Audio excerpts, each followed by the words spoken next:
Hello, friends. David Paskin here, your Torah tech guy. You guys know me. I'm always around. I'm always trying to share with you guys some great tech for your great Torah. Or if you're not into Torah, you're great anything, whatever it is that you want to share. Well, today I wanted to share with you something unbelievable.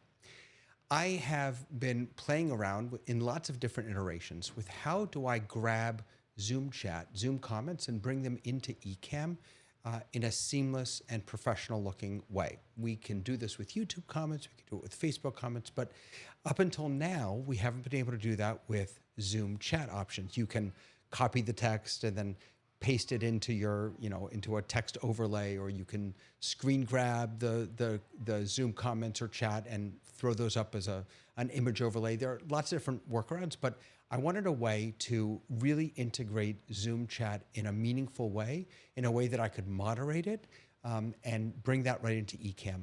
I pretty much live in the Zoom land, or in my part of the world, we call it the Zoomagog for the Zoom synagogue. But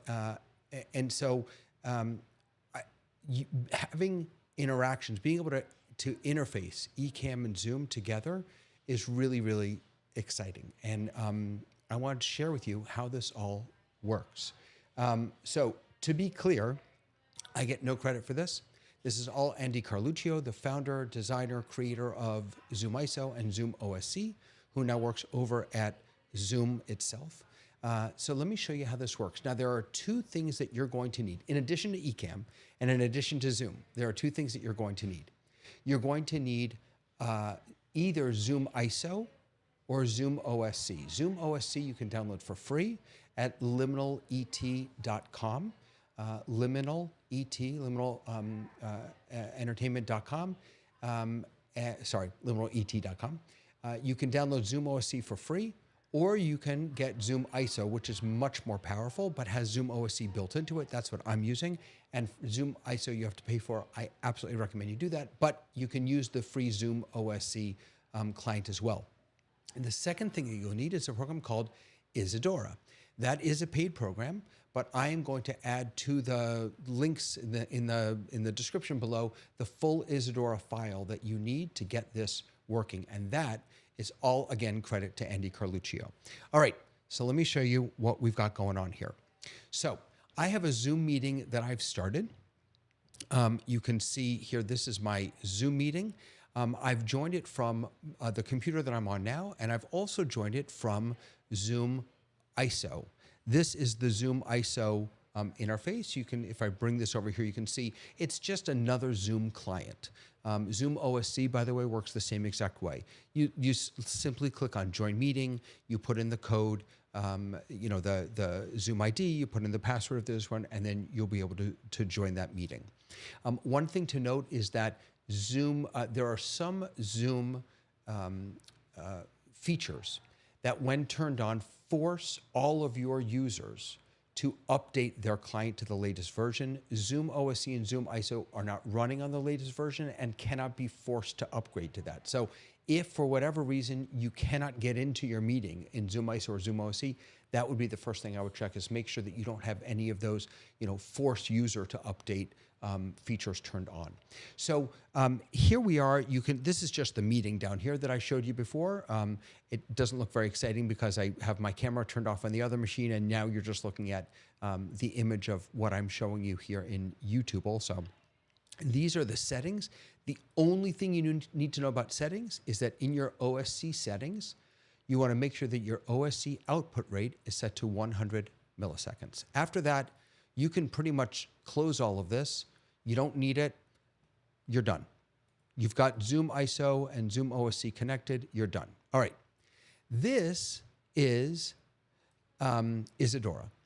Now, I'm going to show you something that's a little scary, but you never really have to look at it. This is what Andy built. This is what's really happening on the back end.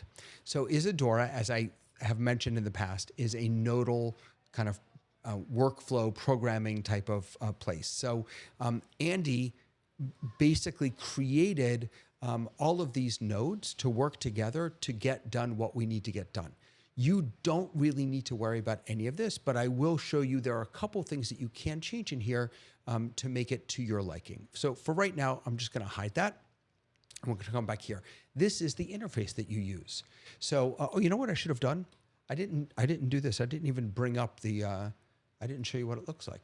So there is a Zoom comment from the meeting that I'm in that I'm bringing up on the screen. So let me get that out and I'll show you how this works.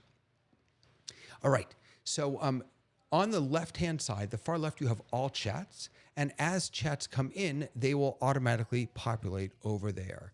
So I'm gonna go ahead and type in, this is a chat, and you see that it came up right here. This is a chat, okay? Let me do one more, and I'll say, I think this could be really useful when I'm teaching, even with a typo. In fact, I'm glad I did a typo. And you can see again that it showed up right over here. So all of your chat is gonna populate right over here. You can click on it and oh, wait a second, sorry, I have to turn something off. You can click on it and you can see it populate up at the top there. And then you can either accept or reject. If you accept, it will send it over to the middle panel, accepted, and it'll come down at the bottom here. You can see this is really cool. So that was the one that I just did. And that chat also populates up here in the accepted. So from here, you can do a couple of things. Let me actually choose a different one. I'm going to choose this one, and I'm going to put that up there. Now you can see I have a typo in here. I put I, a small I for I'm. So what you can do here is you can actually edit it. So if there's a typo or if someone did something wrong or what have you, you can actually update there. It won't update right there right away, but then you click Make Graphic. Now nothing happened yet, but that's because it's here. You made the graphic. Now you just click Graphic in, and you can see that came up. Now for some reason, interestingly, it didn't take the change that I made. That may be something Andy has to work on. In any case, we'll assume that you don't need to make any changes to it. So here you can see this is really cool. That's the graphic, and I can click Graphic in or Graphic out to bring that in or bring that out. Now the way this is all getting into Ecamm is if I go up here to Output and I go to Stage Setup. So the way Isadora works is you have all these different nodes, the last of which are projectors. Those projector nodes send whatever you want to send to a stage. This is my stage. Now there's nothing really to see here right now. The only important thing to know is on the bottom, on the bottom, you want to make sure that NDI is checked. If NDI is checked on your stage, then you won't need to do anything else. And this will automatically come right into Ecamm, and I'll show you how in just a moment. So all the chats come right in here. I'm loving this feature. There's another chat. It just came in. I can accept that, and I can make graphic if I want. And then I can bring it in. I'm loving this feature. Okay, let me show you really the only two things that I would ever adjust in this. So one of the really difficult parts of building this out, according to Andy, was actually the graphical piece of it. So, you know what? I should have hidden that first. Let me get that graphic out. One of the, is the graphical piece. That is to say, making sure that the little box that comes up expands or contracts in height based on the length of the text in the comment. If someone puts a very, very long comment, you want to make sure that the text actually accommodates that. In fact, I will go ahead and just kind of put a gobbledygook comment in here so that we can see what it would look like if it's very long. I'm just copying some other stuff, these other comments from above, just putting them over and over and over again. So let me actually bring this back out. I'll send this chat over here in Zoom. There you can see it came up. And I'm going to accept that, and I'm going to make graphic. And now if I do the graphic in, you'll see that, oops, sorry about that. Did the wrong one. So you can see that now the graphical interface is larger to accommodate the longer text. So that's what a lot of this math over here is doing. All these calculators, that's what all of that is doing. I would never touch any of that.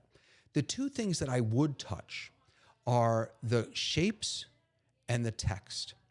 And what I did, and I've actually already done this, I just changed the color to be my brand colors. So you can see around my circle here, I've got this kind of, I don't know what that is, lime green, whatever that is. So that's what I've made my font color.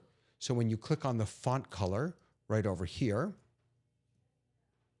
in the text draw field, if you click on the line color, you get a little palette that you can then choose your color on. And the same thing up here with the shape. So the shape of the bounding box I did the fill color and the line color. And also we made the fill a little transparent so that it's not just a hard color there. Those are the only two things that I would change here. Everything else you shouldn't have to touch. I wouldn't touch, mostly because if I broke it, I wouldn't know how to fix it. So that is what's happening on the back end. By the way, to get into that back end, if you do want to change your colors, if you just right click and then choose actor control split. So what we're looking at now is the control, and this is the actor. At least I hope that's right. I hope I'm not getting those reversed. So I'm going to go ahead and close that. All right. So you've got all your chats coming over here. Once you accept them, you can push them over here. You can also reject chats if you want. If you don't want this chat, you can reject it and it'll kick it right out. That doesn't affect anything in Zoom chat, but it affects it in your interface here so that you don't have to deal with it. You can also completely reset and get rid of everything. If you just click reset, everything's gone and it's gone forever. And now I can put in this chat again. Just copy it and you'll see it popped in right here. I can accept that. Click it, make graphic. So yes, there are a few button clicks here. Down the road, I think all of this can happen via Stream Deck. In fact, I know it can. You can build that right into Isadora here. That isn't done yet, but you could just build Stream Deck buttons for accept, reject, make graphic. That is all relatively easy. All right, so you've got Isadora running with this file open. You've got Zoom ISO or Zoom OSC in your meeting, just silently. You don't have to have the camera on, you don't have the mic on. It's just sitting there silently. Chat messages are heard by Zoom OSC, sent into Isadora, and then Isadora creates the graphic. So how do we get that graphic into Ecamm? Sorry for the screaming, by the way. I've got kids in the background. All right, so let's jump into Ecamm so I can show you how that works. Remember I told you on the stage, you just have to click NDI. So when you click NDI, Ecamm can see that NDI source. So if I look at all of my cameras up here, you can see I've got all of these different sources here. This one, I know it's very hard to see, but this is David's stage 1. That's the stage from Isadora. So all I did is I created a camera overlay, and then I chose as my camera Isadora Virtual Stage 1. Now you can't see anything there because remember I haven't turned on the what do you call it? I haven't clicked the graphic in. So now I'm going to click graphic in. There it is. It's literally that simple. I created a camera overlay. I used the NDI source that is coming out of Isadora as my camera. And now I can bring in any Zoom chat messages I want. They will automatically populate over in Isadora. Would it be helpful until we get the Stream Deck button to make all this kind of work? Would it be helpful to have someone else kind of moderating that? Yeah, absolutely. That would be cool. But you know, I'm looking at 1, 2, 3 clicks, and I've got any Zoom message that I want up on the screen, and I'm able to filter them. I'm able to, you know, not put up ones that I want to. I'm able to clear the deck if I want to. Really, really powerful. There are other things that we could add to this down the road. So for example, we could add a filter in this so that it only looks for chat comments that have a question mark at the end. So if you wanted to just get questions instead of all of the chat, you could do that also. There are a lot of really cool things to do here. So in any case, that's the video. That's how it all works, right? You've got a Zoom meeting. You join that Zoom meeting from Zoom OSC or Zoom ISO. Incidentally, one little point. If you, let's say you're the host of the meeting and you're just hosting it from a Zoom ISO client, which is fine. If you type something into the chat, your messages will not end up in Isadora. It automatically leaves stuff that you send from the Zoom ISO or Zoom OSC client, it leaves that out to not muddy up the interface. So what I'm doing is I actually have both here. I have a regular Zoom client and a Zoom ISO client running so that I could show you that. You need Zoom ISO in your meeting, or Zoom OSC, excuse me, which is part of ISO, in your meeting, just listening for the messages. That's all it does. It listens to the messages and then it sends those, or Isadora then grabs them, brings it in. You can say, I want to accept that message. I want to make it a graphic. Down the road, hopefully we'll have all this in a Stream Deck button or a couple Stream Deck buttons. But as someone who uses Ecamm every single day in Zoom, having access to those chat comments is really, really powerful. To bring those in, to be able to call people's names out in the same way that we do using YouTube or Facebook comments is really, really powerful. Again, I will leave the file, the Isadora file for this in the comments below. You will need to purchase Isadora, but they're doing amazing work. We should want to support them. You can download the free Zoom ISO, the free Zoom OSC client from liminal.et.com. You can also download Zoom ISO, which is much more powerful and does a lot more things. Definitely worth the investment. And a huge, huge shout out to Andy Carluccio for making this all possible. I just, you know what I need to do? Hold on. I got to send a message here. Yeah, definitely got to send this message out. This is really all that I want to say. It's pretty cool, huh? All right, everyone. That's all I got for you. Have a wonderful rest of the day. Catch you later. Bye.